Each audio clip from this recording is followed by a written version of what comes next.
So one of the most interesting things I learned today actually was this recent talk we had on value-based payments, really showing us kind of the future of what's going on as far as whether we'll be looking into diagnosis-based reimbursements or procedure-based reimbursements kind of as we move away from this fee-for-service model that we've had. It's not really a discussion that happens a lot of times, especially at an academic level for a resident like myself. So it's interesting to see how, when I would get out into practice, what the kind of reimbursement, situation is going to be like and how things are going to work at that time.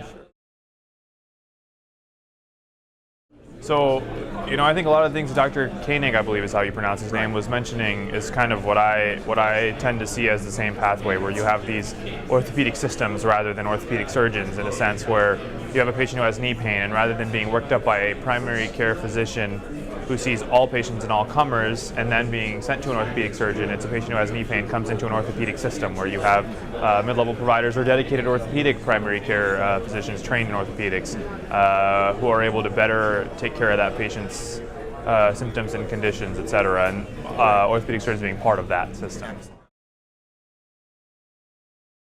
So, one of the reasons that I think TOA is a great opportunity for a resident like myself, especially a resident from Texas who's doing my residency out of state, is to network, to meet people, kind of get to know what's going on in the state of Texas as far as orthopedics, and again, coming out of training, what kind of opportunities there will be for someone like myself. So I love that there are networking opportunities, and I love that there's a setup where we get to kind of know who's out there and who's talking. I think it'd be great if we could have more specific opportunities with that in mind. That, hey, they're residents, they want to know what kind of opportunities are going to be available for them coming out of residency, whether they're training in Texas or not, and have dedicated networking for sort of set up for that regard in particular.